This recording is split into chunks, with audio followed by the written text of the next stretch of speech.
I am Vinod. I am an IMK alumnus. I, in fact, passed out in 2000. I was part of the second batch, and it's an incredible privilege and honor to be here to be hosting this session. Um, Digital landscapes, opportunities, and challenges. Organizations across segments are faced with the new realities of pervasive digitalization. And this wave has been ongoing since the dawn of the internet. The internet in general, and of course, more recently, digitalization has brought in tremendous efficiencies and conveniences for businesses across the globe. And we are witness to companies today that have completely taken the world by storm.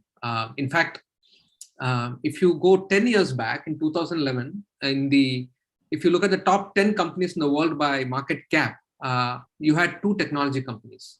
Today, 8 of the top 10 companies are technology companies. So, these companies have completely taken over the world of business. And so organizations across the globe, whether you're a Fortune 500 company or a family-owned business, they are faced with these realities to defend, digitalize, and disrupt the waves of changes that this landscape is bringing forward. Of course, the pandemic has only amplified and accelerated that need. And lockdowns today has meant that distance doesn't mean anything. Someone could be in Delhi, Dubai, or Detroit, and they're all the same as far as your interactions with them are concerned. Given this backdrop, let's discuss what the future would look like for organizations, its employees, and their customers. Today we have an esteemed panel sourced from various spheres of business. So let me introduce each of them. First, we'll go with Rahul. Rahul is an alumnus of IIM Bangalore. He's an engineer at heart. Rahul thrives on working with pioneering organizations and businesses. After 20 years at in a sales and marketing space, I think he's worked in both FMCG, banking, BFSI. Rahul has now moved to head HR at Pidilite Industries. And on a personal note, Rahul enjoys reading, cooking, and traveling. Rahul, welcome to the session. Thank you, Vinod. And next, we have Satyat Priyadarshi. He's the Chief Product Officer at SafeXPay. Satyat is a digital leader. He loves to read on a variety of topics and subjects. He has previously been a speaker at Backwaters here at IMK. I have very fond memories of Backwaters, given we were part of the second batch. I remember climbing a lot of business houses and trying to get some sponsorship for the same. Satyat, he is on the advisory committee on a number of institutes, including Nirma University, Symbiosis Institute, and the University of Petroleum and Energy Studies. Satyat, thanks a lot for being here. Or did we miss Satyat? Satyat is here, but I think his camera is currently either not working or not on, but he's around. Oh, okay. All right. Okay. We'll go with Denny then. Denny, associate partner at KPMG. Denny is a consulting risk professional, primarily focused on program management of large regulatory transformation and compliance projects. Denny has worked extensively with large multinational banks and assisted them in model development, validation, regulatory compliance, transformation, and capital optimization programs. Denny, welcome to this segment. And to complete our panelists, Mr. Shankar Som, he's the chief evangelist at Tata Consultancy Services, and he manages the two-way link between the R&D and the customers of business. And Shankar also dabbles with branding, foresighting, and culture. In his 19-year tenure at TCS, he has fulfilled multiple roles at corporate, in the corporate as well as on field, or in the trenches, as he has put it. He likes experiencing culture through the lens of cuisine. Shankar is an MBA from the Indian School of Business in Hyderabad. Shankar, very, very warm welcome to you for this series. Thank you, Vinod. Pleasure to be here. Thank you. All right. So the topic for today is digital landscapes, opportunities, and challenges. And so the first thing that some of you may have been thinking about is I was using the word digitalization and not necessarily digitization. So perhaps it may be useful for the panel to start off by giving us their insight on what do they mean, or what is the difference between digitization and digitalization? Let me go with Rahul first. Rahul, would you like to throw some light on this? Sure. I think this is a favorite topic of discussion, but around a year old now, as lockdown started and a lot of people started dealing with these, the difference became important to make. What I understand is that digitization or automation, also as it is called, is actually converting the legacy processes which used to be paper based and which used to have workflow in real terms flowing from one person to the next, coming onto a platform where it would happen seamlessly with the help of technology. Digitalization is a sum total of what you do with this process, along with a larger ecosystem that involves social media, that involves direct interaction with customers, vendors, and creating a whole ecosystem which starts leveraging the power of digital or the power of internet, the power of automation. And therefore, it is really what you do after you have done the basic digitization. Absolutely. Thank you, Rahul. Shankar, would you like to give your perspective? Yeah, sure. So I'll just pile on to what Rahul just said. See, I mean, it's, a lot of people think it's potato or potato, but, these two terms do have some very different and distinct connotations. So digitization is, in very simplistic terms, it's atoms to bits, right? Our world as we know it exists as atoms. And when we convert those atoms to bits, and we bring them in the realm of computing, it's digitization, right? So the example that Rahul gave of paper becoming a paper-based process becoming an online workflow is exactly that. You're converting the paper atoms into bits, right? But digitalization is much more and much beyond that. So I can illustrate that with a few examples, but it's important to first underscore that you cannot have digitalization before you have done digitization. So it's a progression of things. So I'll just give you an example, right? Digitalization, right? So today, let's assume that you are an elevator maker, right? And today, the way you sell elevators is you sell it as a capital expenditure to builders. Now, suppose you are able to charge not the builder, but the end user of the elevator, which is a passenger, on the number of times you move him up and down. So that's a fundamental change in business model. Because what you have done is you have taken a product and converted it into a service. And what enables you to do that? It's essentially the Internet of Things. It's essentially cloud computing. It's essentially mobility, and so on and so forth. So if you look at it, it's a fundamental change in business models, right? And that is actually the crux of digitalization. The other thing about digitalization is scale, right? Because I'll just give you two quick examples. The COVID-19 genomic sequence was uploaded by Chinese scientists on, I think, January 11th or 12th. Moderna had a vaccine for phase 1 human trials in 42 days because they were built as a digitalized company, fundamentally digitalized. Zoom, which we are using today, saw its customer demand grow 20 times in 3 months, but that business was able to scale because Zoom was built as a digitalized company. So I could go on and on, but you get the picture, right? It's about what you do with the bits. It's about new business models. It's about scale, and it's also about new experiences. Thank you, Shankar. So to put it more in layman's terms, or in terms that perhaps everyone would understand, I'm sure most of us would have known about this movie called Sholay, which came out in 1975. I'm saying most of us because probably there are a lot of students who were born post 1990. They perhaps don't know about this movie, but I'm sure at least a lot of other folks would know. I think that came out in 1975. If you had to watch Sholay at that time, you had to go into a movie theater to watch. Of course, those days films were captured in magnetic tapes and reels. Um, you could then have cassette, video cassettes that you could take your home. You rent it or you buy it, and then you could play it on video cassettes. They were still on magnetic tapes. But when that movie was burnt onto a DVD, that's when that was digitized. So that's when that movie was digitized. And now when an Amazon or a YouTube is able to stream that into everyone's homes, that is digitalization.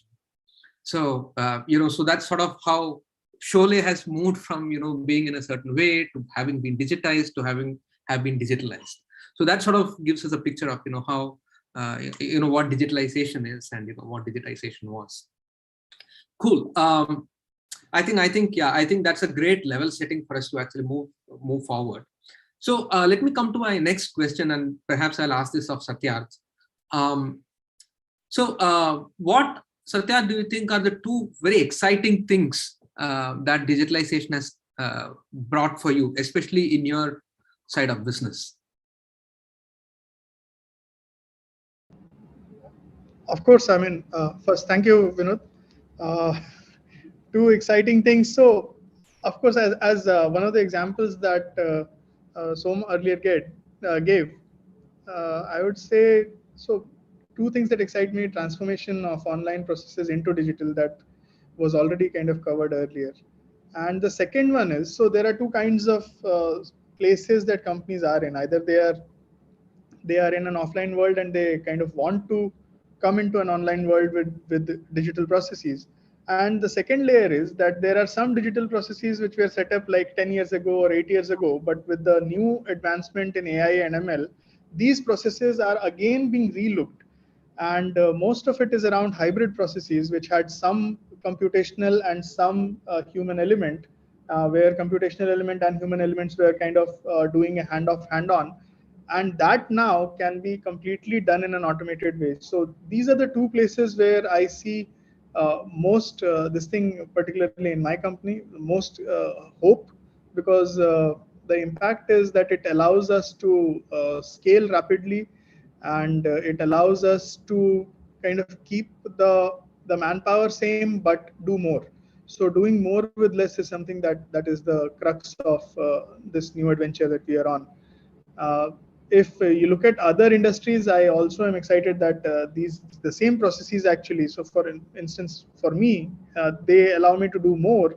With other industries, they allow people to reach more people, and there are it's a multi-scale impact. So, automation and transformation, both of these are my topics. Thank you. Thanks, Satya. Denny, I'll go to Denny next. Denny, do you want to tell us what you are most excited about this digitalization journey? Yeah, thanks, Vinod. I think, and if I may steal upon, or if to use a refined words, inspired by something we discussed last week uh, about the banking, right? So when we spoke last week, I think to differentiate in the last question, the digitalization and digitization, we spoke about the digitization journey of Indian banks, right, where all the manual file moving process was moved into a computer system, right? And but fundamentally the process, if you still need to go to take a loan, you still need to go and submit 20 copies of your Aadhaar, whatnot, and sign I don't know how many documents to get a loan. But if looking at, I mean, taking that as an example, where the process went automated or digital, but didn't address or didn't get into a market space that was never addressed, which is the shadow banking. And if I'm not talking about an Indian scenario, but if you look at the scenario of a firm called Lending Club, one of the pioneers in the field of fintechs, what they did was individualized was something called peer-to-peer lending. So essentially, and if some of the colleagues in this could be programming enthusiasts, and if you go to Kaggle, you can get a free download of the data which Lending Club uses. And if some of the, of course, there are a lot of them are anonymized, but if you look at some of the rationale people are given for getting a loan or wanting a loan, is that I'd like to refurbish my house, I would like to pay off my car loan, I would like to pay off my educational loan. which a traditional banking system would never address or was not able to address. And a firm like Lending Club, then they don't even own the capital. They actually take capital from another person and lend it to this person, and the money they make is the finder's fee. And it became a pioneer in the world of fintech. And it now, to get into the real world, they have acquired a bank. So yeah, that's the last mile they have got to make sure that they enter into the realm of legitimacy and getting under an umbrella of regulation. But in my opinion, that's what, and I've seen these changes happen, addressing a market space which has never been able to address. I mean, you can talk about the more famous examples of Uber, Ola, and things like that also. Awesome. Thanks, Nini. Rahul, coming to you now, you've obviously seen multiple spectrums of an organization, and lately you are obviously heading HR as well. What are you most excited about from a digitalization standpoint? See, one of the most important things which I believe this will crack is the performance conundrum. Organization after organization, leaders, if you sample and talk to, they will tell you strategy is not an area of differentiation actually. The differentiation is in execution. Many organizations have wonderful strategy and they are not able to execute. Why? Because they are not able to manage the performance spectrum that their organizations have. When you are small, you can achieve fairly homogeneous performance spectrum. But as you grow, you start seeing difference of as much as 15x, 25x between your low performer and high performer. And you're not able to decode that. The advantage that digitalization creates is that you have every single transaction done by every employee available to be studied, sequenced, understood, decoded, and identified as to where you can improve. The amount of analysis that is now possible, the amount of personalization that is now possible, words like intelligent selling is becoming reality. Today, when a guy back of beyond, let's say in my hometown in Patna, is entering a store, his tablet is actually analyzing lakhs of transactions that has happened during that week or the week previous, and is able to tell him that this kind of store that you are entering, basis the kind of sale that this store has had before, you can actually be selling these 4 products which are obvious to you, but there are these other 3 products that are not so obvious to you. Try. And you can be served content about the product, application, detailing. The sales guy's life is changed. When I started my career in sales, we would every morning sit and, go and train and speak. About 1,000 times I would have talked about the same product to my sales guy. Today, that world has changed. Performance handling is completely different with the help of AI and ML. You can actually program you can program sales pitches down to an individual sales call. Imagine the number of sales calls that a Hindustan Lever or an ITC or a Procter makes every day. And that can be coached. That's the power of digitalization in the world of HR. That's what I see as possibility. Wow. That does look. I mean, we speak of localization, mass customization. This is obviously being taken to the next level. Yes. Shankar, do you want to talk of what you're seeing both from a TCS perspective as well as from your customers' perspective? Yeah, sure. See, I think there comes a point in time in any phenomenon, right, where it crosses the boundary between being exciting to being really useful, right? So I think digitalization has crossed that, and I'll tell you why. Because see, when we talk about digital first companies, there are only 5 or 6 names which people actually throw around, right? And I don't want to take those names, but we all know what those are. But I think the most amazing thing that I have seen over the last couple of years is that the underdog is fighting back, right? So if we look at any sector of the economy, be it in banking, be it in retail, be it in logistics, 100-year-old firms with a lot of legacy, with visions of their founders, entire generations of workers who have built their lives, their families around that firm, are suddenly getting very threatened by competition which has suddenly appeared. And I think that digitalization has become very potent because now it is helping those underdogs fight back. And I think that, to me, is the magic of digitalization. I'll give you 2 examples.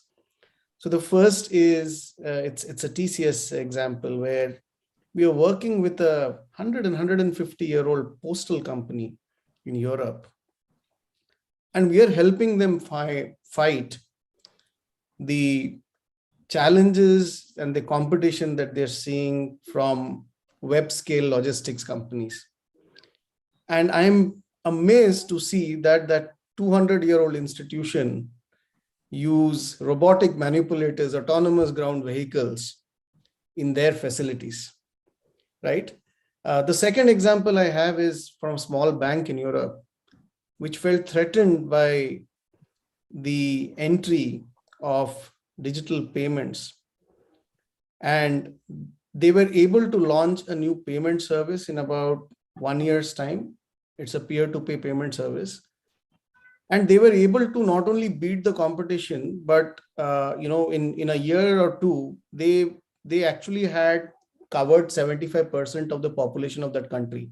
In fact, they became so big that they had to spin that business out and share it with other banks in the region so that it becomes a utility. And I think that's the beauty of digitalization, that it's putting power back into the hands of firms, which we thought would lose out in this great process, right? So that's point number 1. Point number 2, and it's a small point, is the fact that I think the next great value that digitalization would add will be in the area of sustainability. And more than any other phenomenon that the world has seen, digitalization will help protect our planet, our people, from the self-inflicted wounds that we have put on the planet over the last 200 years of the industrial age. So these are 2 things which I would like to just bring into focus. One is the underdog, and the second is the power of digitalization in the next 30 years, which is making the planet more sustainable. And just to ask that, how can you give some examples of how does it make the planet more sustainable? Oh yeah. So just think about tracking the provenance of a product from the hundreds of suppliers who actually are in the value chain of that product, right? And why do we have to track a product across its value chain? To study the carbon footprint of the product, because carbon labels in products is becoming very, very real, right? It's the next decade is going to be about carbon labels on products. Now, how do you do that in a supply chain that today spans maybe 20 countries, and you're working with hundreds of suppliers without using digitalization, right? Technologies such as I don't know how to say blockchain, but blockchain, right? And even simple digitalization, right? How do you do this? I mean, it's impossible. It's a humongous task to do. And I think these are the kinds of things which even, there was this recent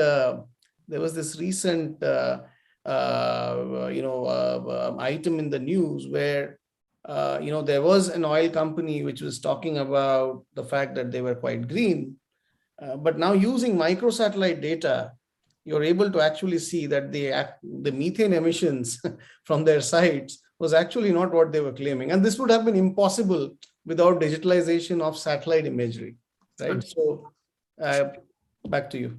Sure, thanks. Rahul, you had your hand up, so I'll probably come to you. I think you had a point to make.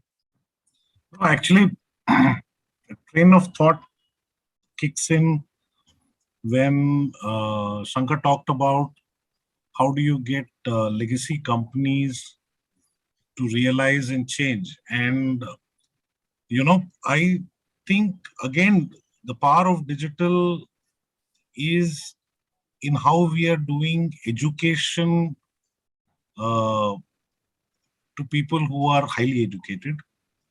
So you are kind of realigning priorities, you're re-explaining things. And if you couldn't learn the way you learn today, it would have taken you years to get them retrained. The way people train today and learn today, you actually can do it at your pace, do it at your time, do the subjects you want to. You're economizing on the learning hours by a huge percentage. And that's how somebody could actually match the payment gateway challenge in a year. I can tell you, if it was, there is this well-documented story of Wells Fargo many years back trying to crack the model of a loan product, and they had taken much longer. The only thing that has changed there to here is not the will or the challenge or the threat to them. It's just simply the technology that enables now. Very nice. No, absolutely. You're absolutely right, Rahul. And after listening to all of you, there were just two snippets that were just coming to me. I think the first point, I think it was Rahul who was mentioning about efficiencies and performance, right? And I'm reading this book called The Platform Delusion, where the author is trying to sort of dismiss, or at least argue the fact that it's not just the platform effects that have made certain companies the way they are. It is how they are set up and how they operate and what efficiencies they bring in and how they are trying to stay one ahead in terms of technology as well as processes. So that is one. And two, I think, Shankar, your point of the underdogs, I had a very different take to it in a very different realm. And this goes back to a conversation that I was having with a colleague of mine at ThoughtWorks as well. And we were basically saying, hey, today a lot of people who use WhatsApp are not necessarily folks who know English so well or who know how to type. Correct. And they're still using it, and because they use it because of the ability to use their voice, and Right. they share messages, share points of view using voice. And so technology is perhaps reaching that point where you could leapfrog some of these divides that exist, the people who can read and write, or who know English, etc. So now you are coming to a point where technology would be able to just use the power of your voice or who you are, and you will be able to start transacting and be in this world as you are. So in a very different way, the underdogs are not the underdogs anymore. Now technology will come to a point where it can serve everyone. Satyat, you have a point. So I'm bringing a counterpoint here, so that people listening to this don't go away thinking, hey, they get technology behind them and that's it. They have the sling and then they just strike the Goliath down. The point is, technology is a gun, right?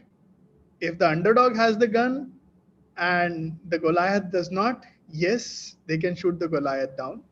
But if the Goliath gets their own guns, then the power equation remains. I hope, Mr. Som, I'm not kind of counteracting it, but No. that's how I see it. It's as long, No. it's true as long as the giant has not entered the fight. But once the giant has entered the fight and has bought the gun, then the fight is, I mean, you know where it goes. No, So no, just you're keep that in mind, that arbitrage, the arbitrage can only be had till you are the first mover. You have discovered a truth that many people don't know about that industry or that business model, and then you have quickly scaled it up, and then yes, you have a fair chance. But boss, if both of you are reading the same journal and building a strategy, there's a good chance that the Goliath will later on come and overtake you, and or they will take over you.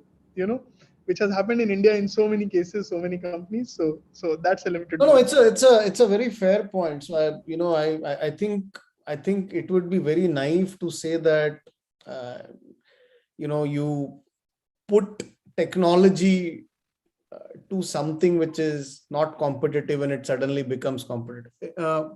Satyat, I think you're on mute. There is, I think there is a technology, this thing on what Satyat is doing. I think it's spooling back and he's speaking. I think it's that recording is coming back again. Oh, really? Yeah. Oh, wow. I thought he's on mute. Okay. No, he's on mute, but I Okay. think what's happening is the YouTube video is playing back. If I'm not Oh, okay. No, so I just wanted to sort of, definitely that's a very, very, very valid point you've made. Don't be naive to assume that, you put technology to what is a bad business model, a bad product, a bad culture, and suddenly wonders happen. That doesn't happen. But I'll just like to illustrate with one example. Think about New York Times. About what? It was 6 or 8 years back, right? When people had predicted the demise of New York Times because of the onslaught of online zero subscription media, right? Look at what happened now. They survived. And the reason they survived was because they invested heavily in what was their core competency, which was very strong editorial, right? They did not say you can have our articles for free. You can have our content for free. They did not compromise on writing. Everybody said, oh, people read bite-sized chunks of information, but New York Times kept on writing 1,500 long essays. So again, the point is that their core competence was their very strong editorial skills.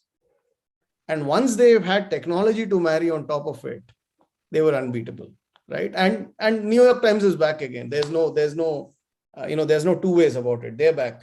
They've pushed everyone else back. No, absolutely.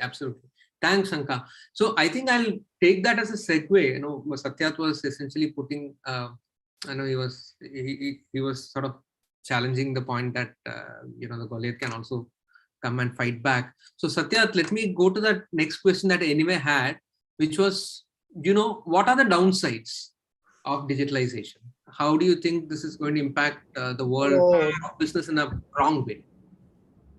Don't even start, I mean, on the negatives. See, the challenge I have is I look at the good and the bad in an equal way. For first, ransomware, security, personal data privacy, capital allocation. Companies, they hear digital is good, digital is God, they go ahead, they take loans that we will transform. The capital allocation that goes into their business for getting transformed, that upsets their margin, kills them, takes them under, brings them on the block. Manpower challenges. Every industry has their own kind of set of truths, that manpower is going to cost this percent of the business. All of a sudden you have this new beast engineer who has joined your team, and he's asking for the same salary that your COO was getting, saying that, yeah. And these are the kind of realities that are real in terms of for businesses, that where to hire these manpower, how to upskill their workers, how to teach them new software. There's a learning curve to this entire business. The traditional business that has been doing the same thing since last 25 years, all of a sudden this new reality comes in, and somebody starts teaching them about forward investing, that sir, in this you have to actually forward invest for at least a year in digital marketing, and then maybe you will build that. Sir, SEO is not built overnight, sir. And these are the truths that these new businesses, they're like, what? Okay. But earlier I used to go into the market and I used to buy customers. Why is SEO not? So there's a huge learning curve here. There are some businesses that are completely going out. They're the distribution, the brokers, with coming of businesses like No Broker, Magic Bricks, the broking industry, that has completely taken a hit. Travel services have taken a hit. No ticket bookings happening now. So each of these new winners that we celebrate have killed thousands of businesses. Was it good, bad? I will not comment, because again, it's a market. I mean, the strongest survive and the weaker, they go back, they relearn, they come back in a different way. So maybe we will see a resurgence again. And then there is the platform monopolies of big tech, which I keep on writing on LinkedIn about, that the big fish eats the small fish comes up with an innovative product, I get a gleam in my eye, and the next tech, some big tech went ahead and acquired that company. So somebody's entire life's work or 4 years or 5 years of work is now just a feature in a big company's this thing portfolio. And these are the kind of things. So how the same size, the same digital is also uh, helping malicious people spread malware, hold people hostage, hold businesses hostage with ransomware, which is kind of growing. Think of a simple thing, like there was a meme going around that all the technology people, they were waiting for their year-end holidays, and now this Log4j, that is an Apache. Apache is a web server through which we serve web pages, and there's this Log4j that has come up. That's a vulnerability, and all of these guys are now back to work. Pegasus, Snowden, all of these are also the negative sides of the same digital enterprise, because digital helps you scale in, like, it makes whatever you have 10x. If you have bad, it makes it 10x. If you have good, it makes it 10x. So that's the bad sides of the digital piece, or the challenges, I will say. I've listed out a lot of things that I had on my mind. Over to you, Vinod. Sorry. No, no, absolutely. Thanks, Satya. I mean, I was also thinking about many of the same ones, but let's go to Denny now. Denny, what's your take? How has digitalization not been so good for you, or, your set of folks? Uh, in my mind, I think what digitization is probably, I wouldn't use the word killed, but lessened, is a human interaction and the social benefits we used to have. You mentioned earlier that you are in Bangalore. I would have loved to have this conversation after shaking your hand, having a cup of tea, and probably this time maybe a stronger beverage. But I think we have lost that ability. And the other thing is that we have reached a stage where we are judging people or getting influenced by digital reviews. So when each interaction, right, whether it's going to a store or going to a hotel, we probably are prejudiced by what is the review of that hotel by people who we never know or never met, and basing our assessment or maybe going to a place or not going to a place based on that review. We have probably, as the first time in many millennia, we are probably going to lose that instinct we have of judging people, judging influencers, and making decisions based on that. In my opinion, that is my biggest worry. Thanks, Denny. I mean, very, very, very well put. In fact, I was speaking to my son earlier today. I was asking him, what does he miss? He started going to school again after close to 1.5 years. So he was clearly saying that not being able to interact with friends and students was something that he definitely missed. But children, they seem to have this way of adapting. So they quickly adapted to an online world. Then we had to virtually push them out and say, hey, go out and play and all of that. Once they started doing that, then they didn't want to come back. Shankar, do you want to give your bits on this? Yeah. No, thanks. So I completely agree to what I think Satyarth was sort of hinting at, which is the platformization of everything increases the risk of contagion, right? Because of the interconnectedness of things. And that's true for all kinds of things. He mentioned cyber risk, because of the connectivity and the increasing digital envelope. The risk surface of an organization today is much, much wider than it was before. In fact, it extends to this chair and table and this, this laptop I am on. But if you take any other platforms, and I think that is what, I'll just connect it to what Denny was saying, reputational risk, right? It's much higher today. It's much, much higher because of the interconnectedness of things. So that's one, which is this risk of contagion. The second risk, I think, see what happens is digital economies have this tendency of monopolization. There are in every sector, there are monopolies which get formed. And as a result of those monopolies, what happens is that sector's systemic risk increases quite a lot. Because today, just think about it. If somebody today knocks off AWS, imagine the number of businesses which will screech to a halt, right? Somebody knocks off, let's say, Azure. Think of the number of businesses which will screech to a halt. So I think the phenomenon and the core, the behavior of digital economies to create monopolies and then putting a lot of risk concentrated in a monopoly, I think is a downside. And the third thing, which again, I think it's important, is digital amplifies inequity also. I mean, we don't think about it that way, but just think about it that when everything around you turns digital, what do the people who cannot cope with digital do, right? So I think we got to think about that as well. So, so essentially contagion, systemic risk, and inequity are these 3 points, which I think are the downsides of digitalization. Thanks, Sankar. Rahul, do you want to? You're on mute, Rahul. Sorry for that. Look, I'm an optimist. I believe this is a challenge we have faced ever since humans started the progress in world. When automobiles came, we talked about all of this. Must have. Going so fast, 10 km/h, you will die. Your muscles will not work anymore. You're not walking enough. See, in any scenario, humans will build technology first and then will build the safeguards.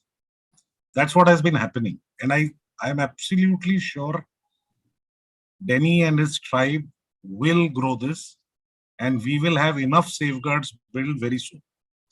However, these debates are very important. These debates highlight for all of us the kind of risks we are exposed to. And that's how the next set of innovation will happen. I see the power of digital and the power of digitalization in making many of these journeys happen faster. Many things are happening today that otherwise wouldn't have happened. Are we getting exposed to more risk? Yes.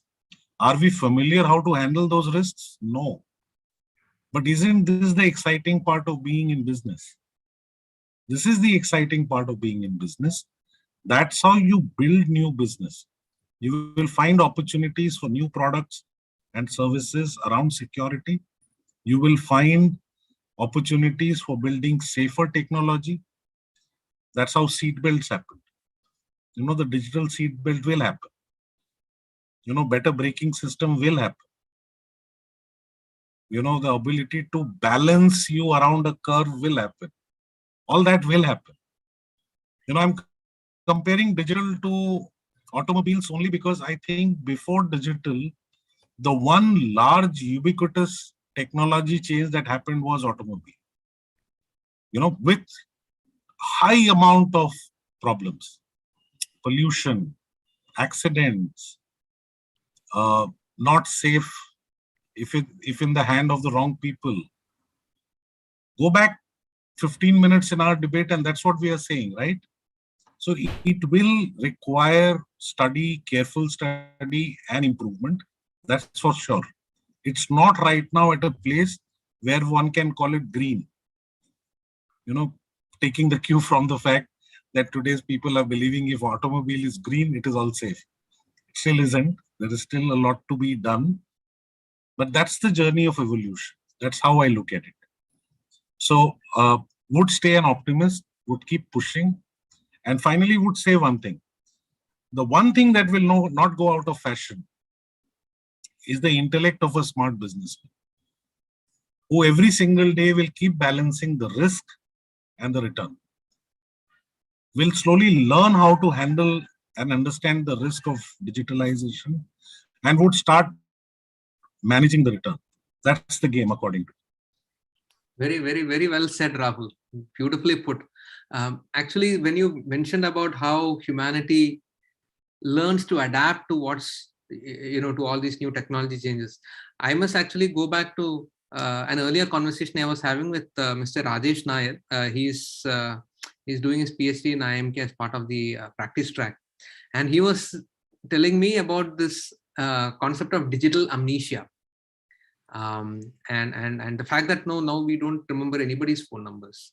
We don't have to, because technology will always support us, and there will be so many things that we have stopped doing, and so we were basically just thinking, hey, is that a good thing or a bad thing? Are we saying now our brains will start shrinking? Is there a research that has been done to say that, hey, our brains are not challenged as much?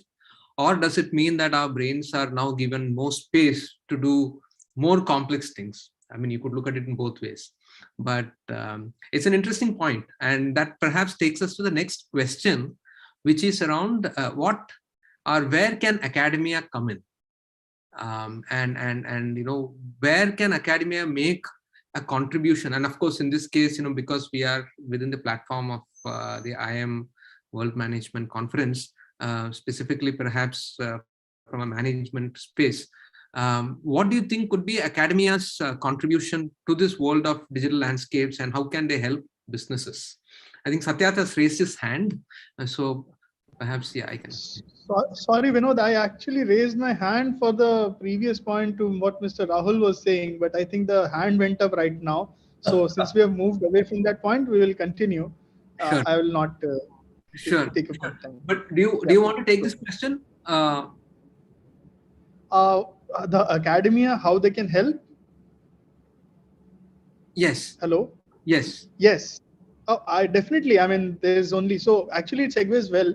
What Mr. Rahul was saying, he is an eternal optimist, and there will be safeguards built. And somebody has to have the time to think about those safeguards, because all of us, me, Mr. Som, Mr. Denny, we are busy doing the practice part of it, right? And the other thing is that when you're in the eye of the storm, you actually can't see the storm very clearly, because we are in the midst of this. And a lot of these ideas, a lot of these thoughts, actually, the academia are in a much stronger place to actually look at it from outside and see, hey, this looks familiar to this that has happened in our history, in our past. While we might be like, hey, I mean, this is completely new, we don't know how to handle this, and the academia can actually come and say that, hey, this looks very familiar. Like how simply Mr. Rahul actually equated this to the entire automobile revolution that happened, right? I would not have put it together. I mean, but you need to take a step back to actually look at it from outside. So that is where I was from. And the academia also will have to kind of support us. One of the things I want to bring out is the last technology revolution. In my head, always is the nuclear power, the nuclear weapons program that US started. And all of a sudden, we unleashed the atom, and all of a sudden, this is a power that, if not used correctly, can decimate the entire world. The academia came up and they started a doomsday clock. It was a bunch of scientists who started the doomsday clock that, hey, the world is in danger, and they started raising awareness about things. And then the weapons program that both Russia and USSR at that time were running, that kind of was relooked and safeguards were put in place. And what was the safeguard? The safeguard was, it's too dangerous for us to handle. Let's keep this in a few capable hands. My worry is that, yes, the academia will have to play this part in kind of suggesting the solutions. But my worry also is that AI and the quantum computing and the way it works and all of these things where we are headed in digital, if it actually becomes that powerful, after 20 or 30 years, it's possible that somebody will come up and say, hey, let's shut this down, or at least either give it in very noble hands, because it has become too dangerous for mankind. I think that is what my secret worry is, that that kind of safeguard shouldn't be kind of put in place for this technology. Because when a kid can actually write a program and emulate the American president giving a speech using a deep fake technology, that is almost in social sense, that is a nuclear weapon. Not in a physical sense. It will not obliterate us physically, but maybe what it does to social cohesion, what it does to relationships, what it does to trust, and we are humans, and trust is our. That's what the entire society is built on, this fabric, right? So these are the things that come to my mind. Maybe not a very coherent thought, but Mr. Rahul triggered it, and what you asked kind of took it a little further. So over No, to you. no, absolutely. I think we have a really, really good panel that has a full continuum in terms of, optimism, as well as, where how you look at risk, and and then there are folks obviously in the middle. So I think that's really awesome. But let me come to Denny, and because I want to sort of touch on that whole regulatory piece, and maybe whether academia can play a role there, etc. And also touching on what Rahul was also saying, right, about automobiles accident, even so many other things.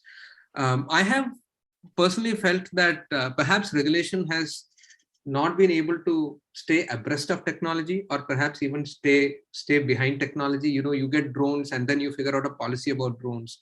You get self-driving cars, and then you still haven't figured out if a self-driving car gets into an accident. I mean, who takes the bill? Is it the owner of the car? Is it the company? Is it someone else? So there are so many questions that come up.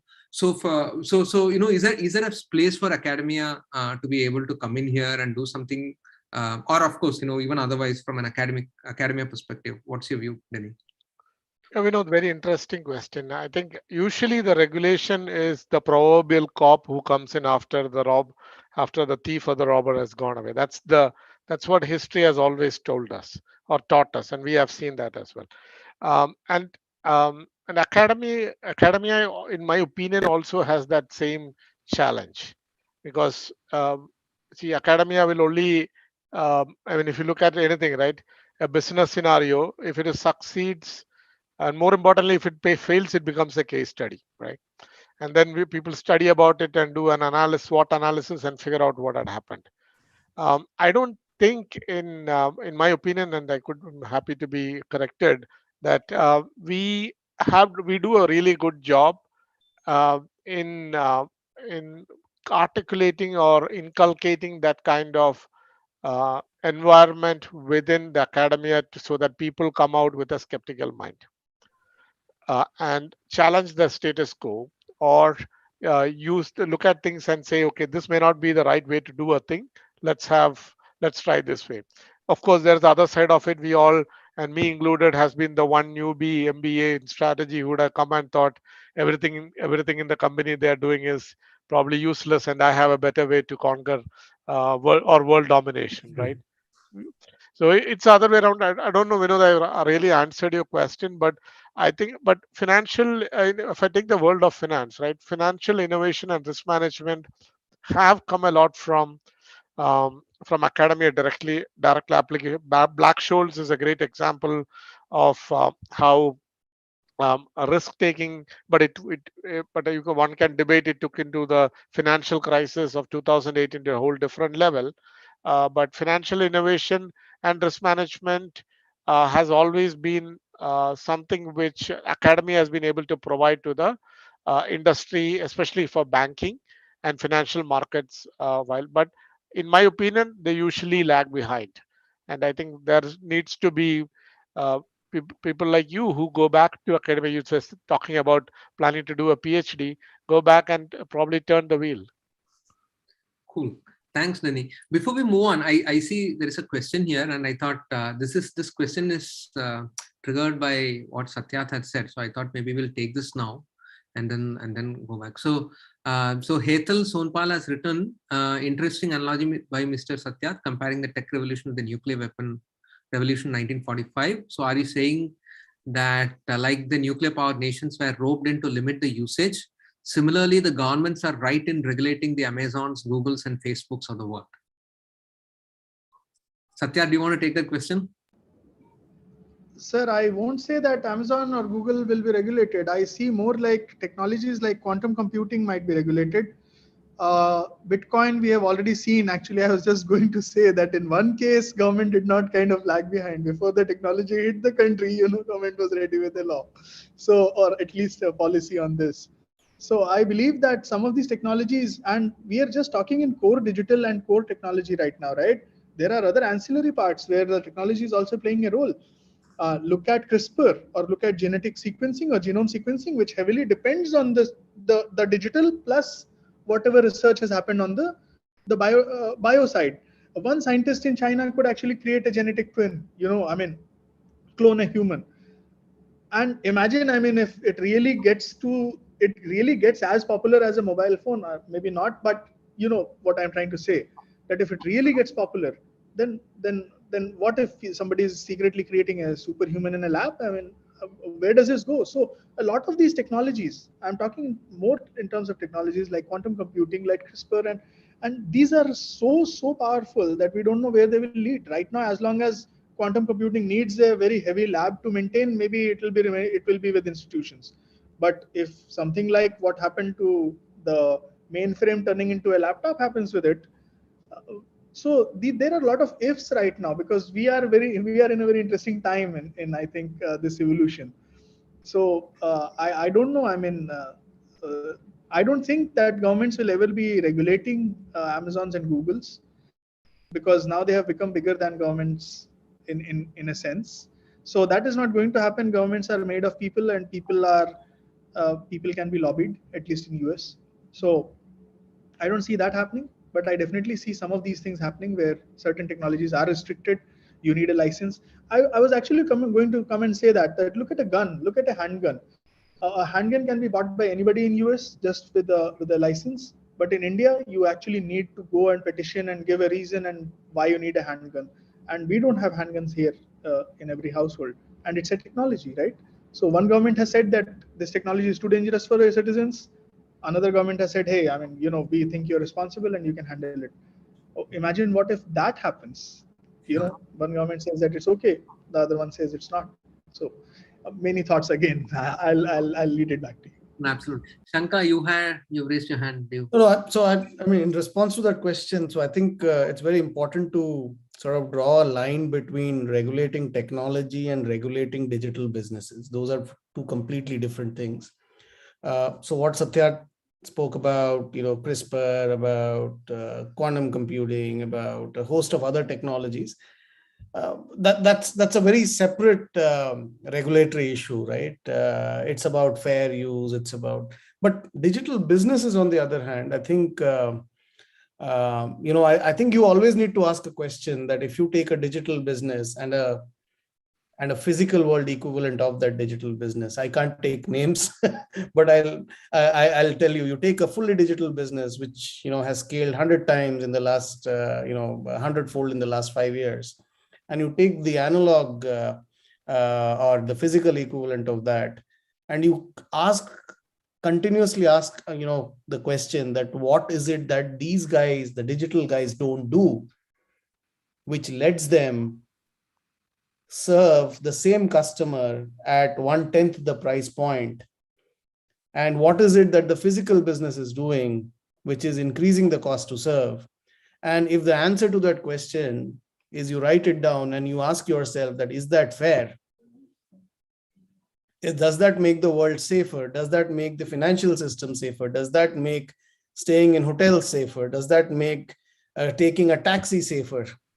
Right? And if the answer to that is no, then somebody's got to give, right? Either you take those, you level the playing field for the others as well, take off all regulations that you impose on physical brick and mortar businesses, or you make the digital guy conform to those rules which make the society safer, right? So I think you got to ask those questions very deeply. It's one thing to say, these guys scale and therefore they'll wipe you out, but at what cost is something that increasingly I see, people all over the world are asking, right? So, yeah,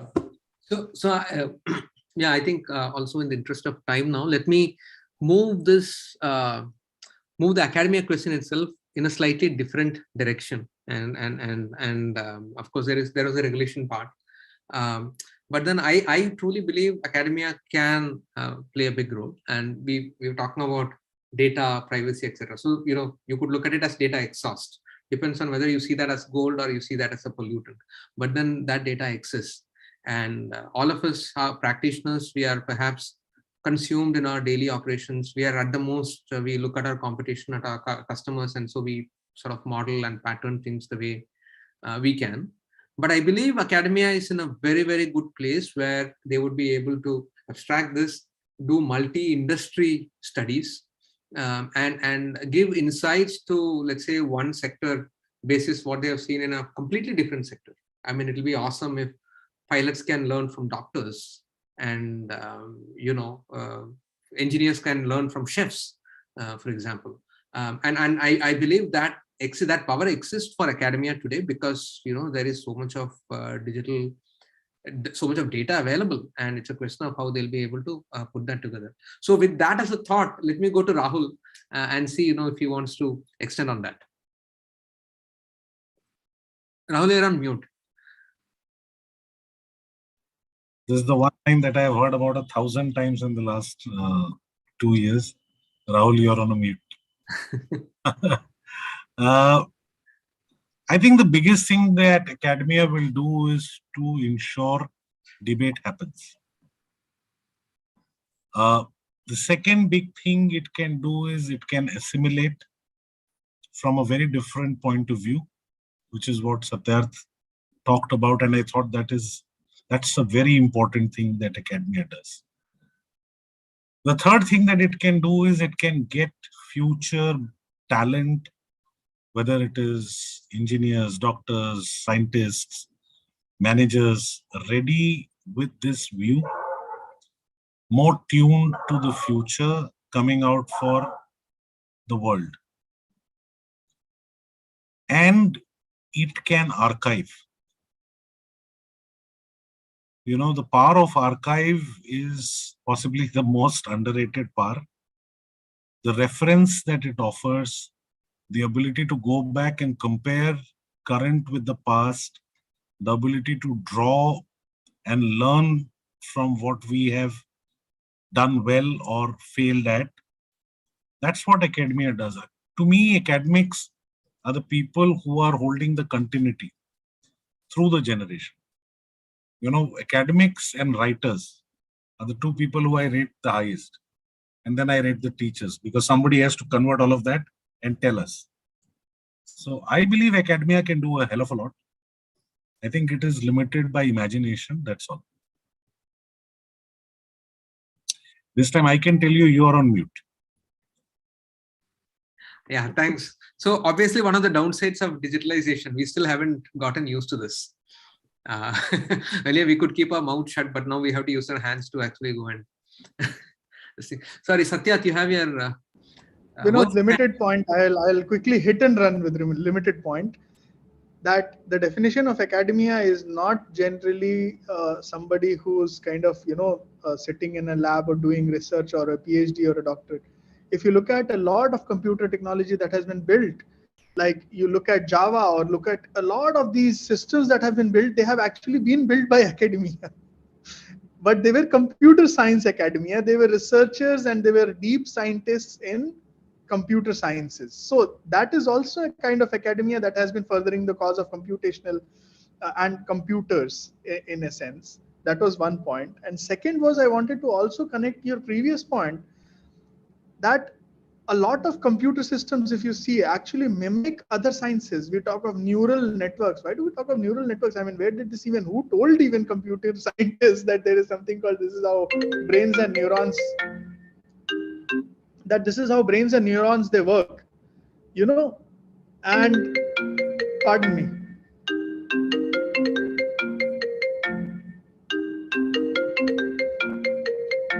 My bad. Sorry, I'm not able to decline it for some reason.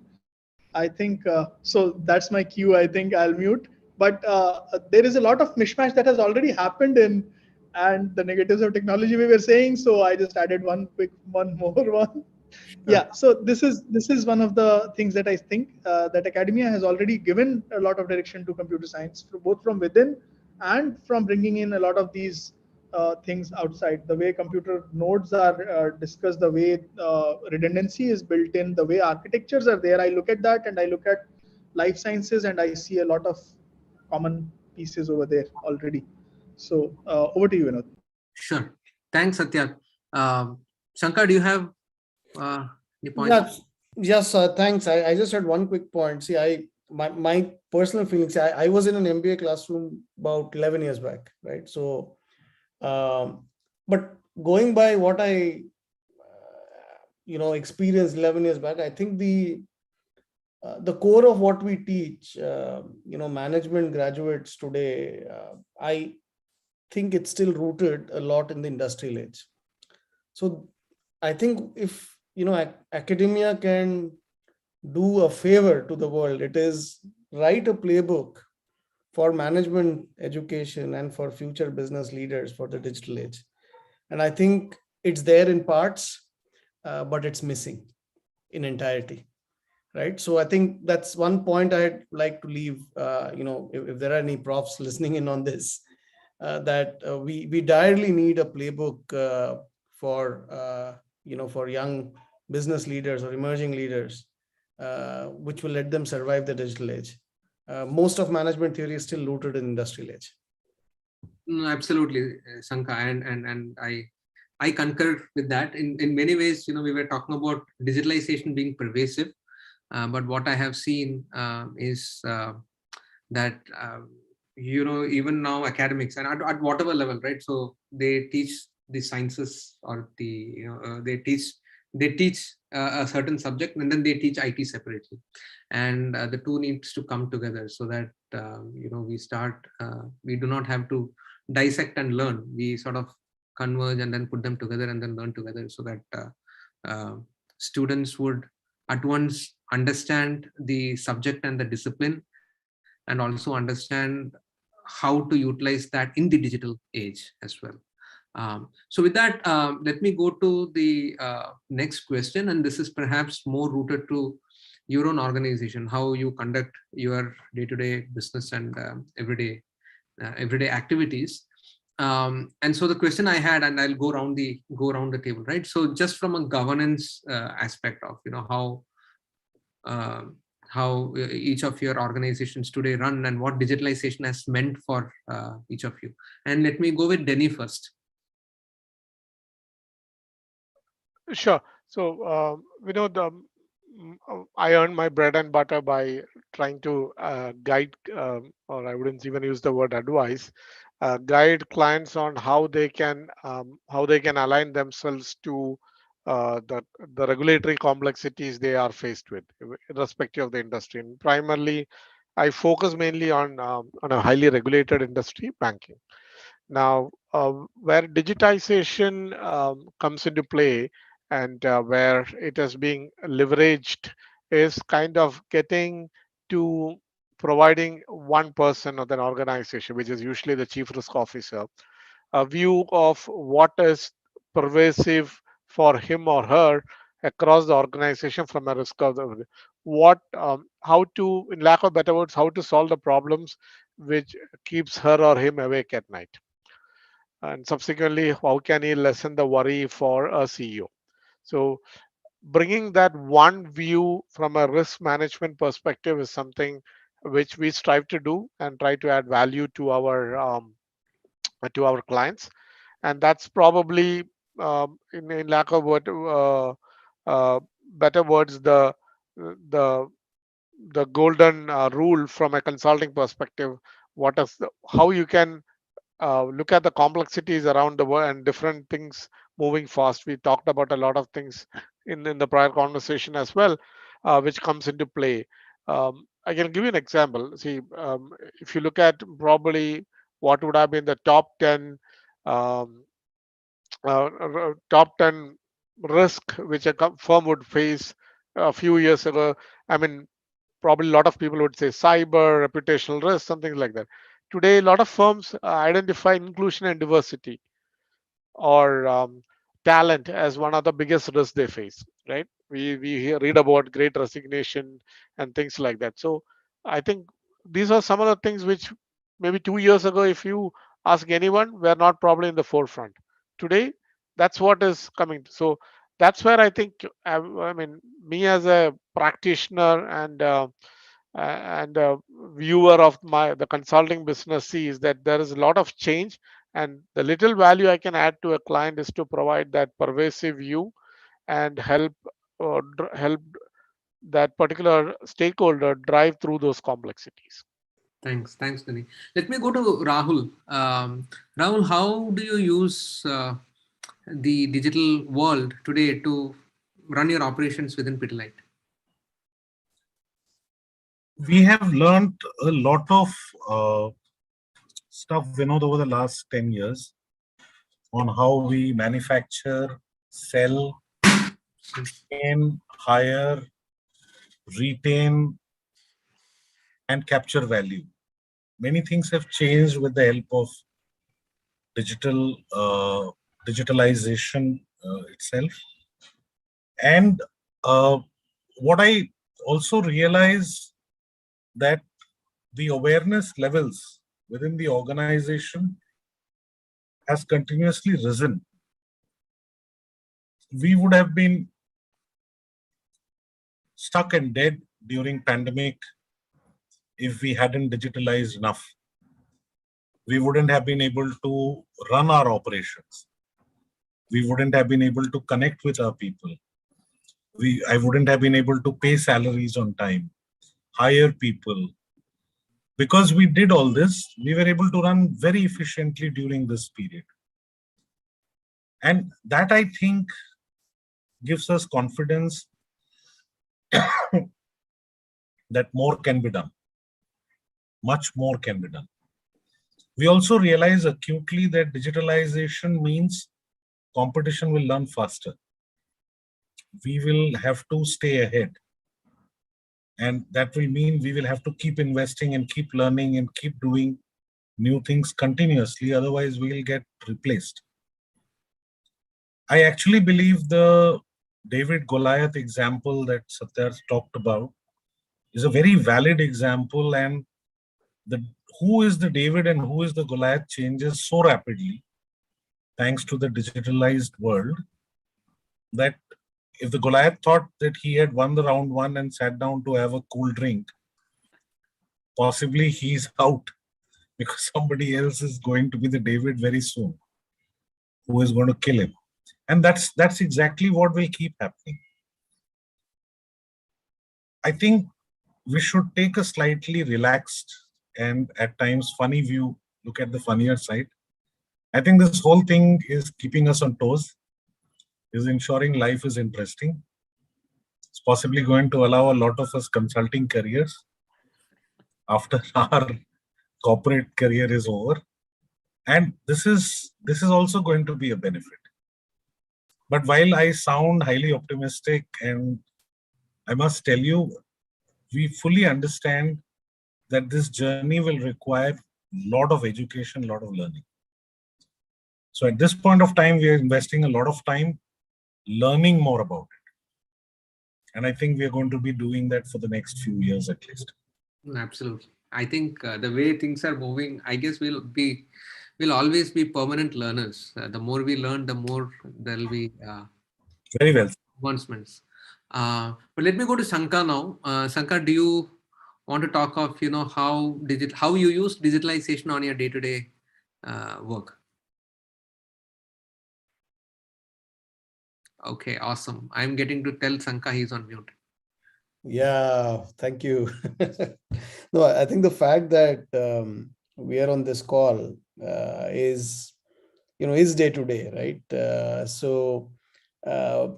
See, I mean, the IT industry per se itself was, even before the pandemic, it was a highly digital business, right? At least the services industry, it was quite digital, right? We did video conferencing, we did. We did Skype. We were talking to each other over IP phones before video became the dominant way.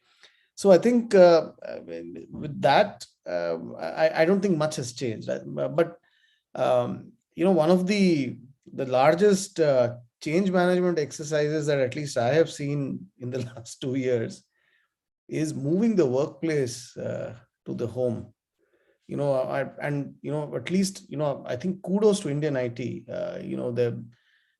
TCS as a company moved, I think it was 450,000 people, in about a month to their homes, ensuring the same level of service delivery and the same quality of service delivery.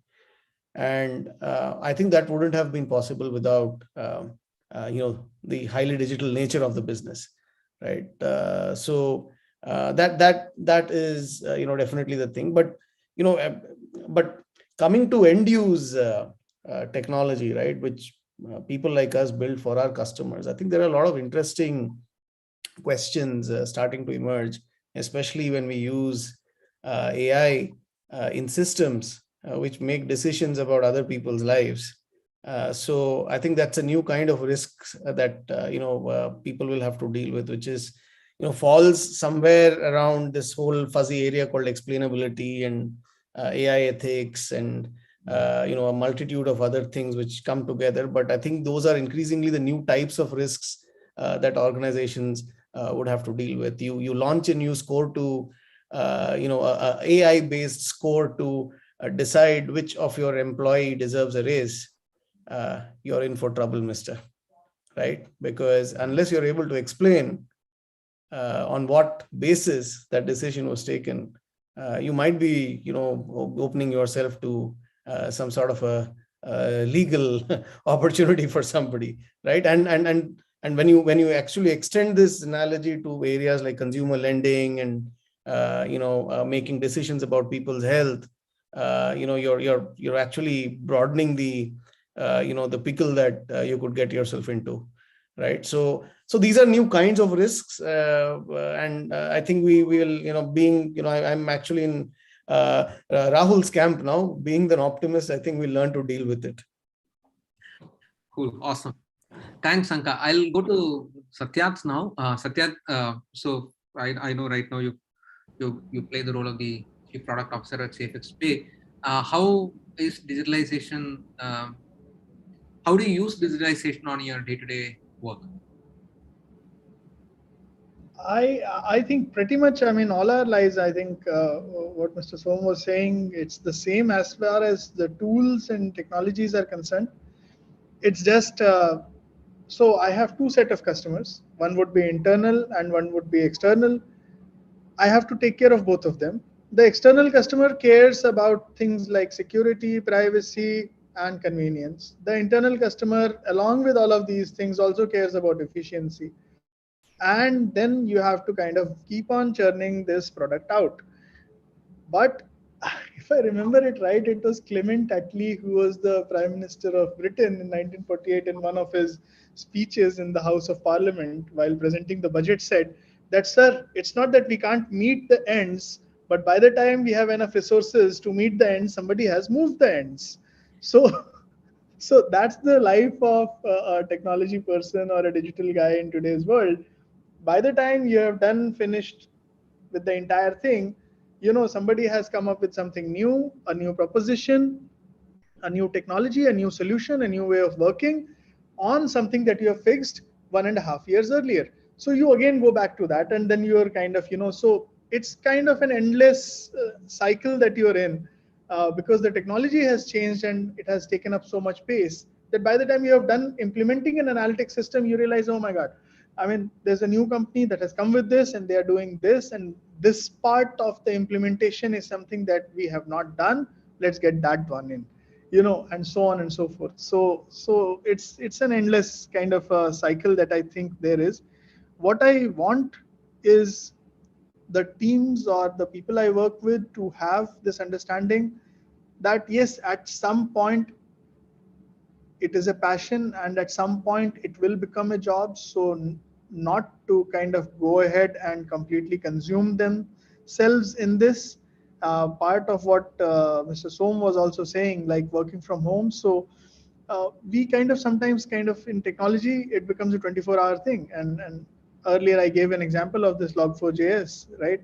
And I kind of keep on reminding my teams that shouldn't be the life. There should be some work-life balance that should be there, and that is what my focus remains. And rest, then the tools and technologies haven't changed ever since. I think in the last 10 years, I mean, more or less the similar tools and technologies and the way we used to communicate, all of that has remained same. Okay, awesome. Cool. There are a couple of few questions that have come. And so, we do have a few more minutes. So perhaps we can take one or two questions now. And one of the questions is on organizational resistance to change. And how do firms convince, the rank and file of their employee base to change, because part of change is also learning a new way of working. You have to come out of what you were used to and so on and so forth. I think Rahul has turned his mic on, so maybe I'll go with Rahul first. I think because I work for a company which could be called the traditional, and this is real, huh? Resistance is significantly high. I think we had 7% adoption of Microsoft Teams pre-pandemic. 7. All right. I could actually count the number of people who were using it. And in 1 week, it went to 93%. Because people saw the advantage. I used to run a lot of campaigns for people to do transactions online, and they would not do it. People would still want to come and meet and say, I actually want to meet somebody in HR. And then when pandemic struck, 100% transactions were online for the next 4 months. I actually think people start adopting when they realize there isn't a way out. At least the early adopters will continue to do that, and they have been doing so with technology. And I think the big way of countering organizational resistance is to keep promoting those who are early adopters. I read somewhere, and I don't know whether that's true or not, but they said what pandemic could do in 1 year, Microsoft couldn't do in 20. So that much for all the strategy around how do you make people adopt technology. I think need will push people towards it. No, absolutely. And yeah, I mean, perhaps pandemic is not the best way to, one shouldn't wish for a pandemic to come for people to change their ways. But Shankar, let me go to you, since you must be also working with a number of customers who are perhaps coming from that traditional space. What kind of change management challenges have you encountered?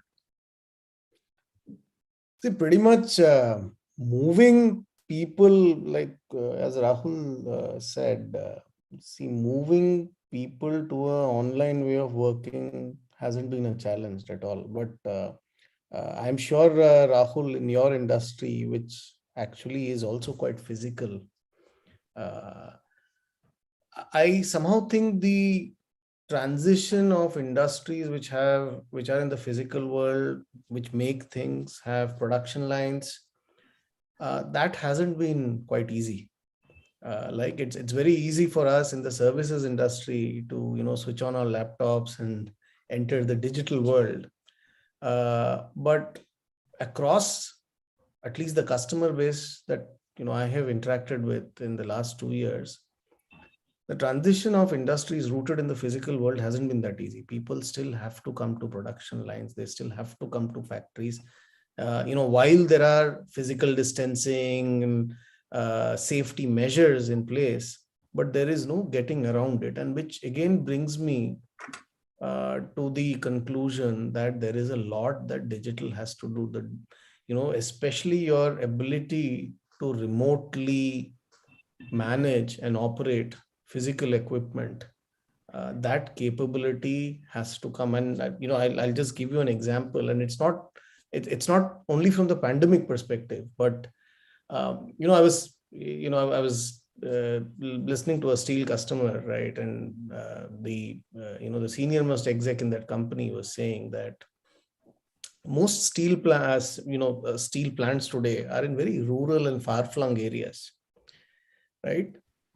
Today, when they go to hire talent, the young talent doesn't want to go and spend a life in some remote village in Jharkhand, right? And it is not economically feasible to move that factory to the outskirts of Mumbai, for example, right?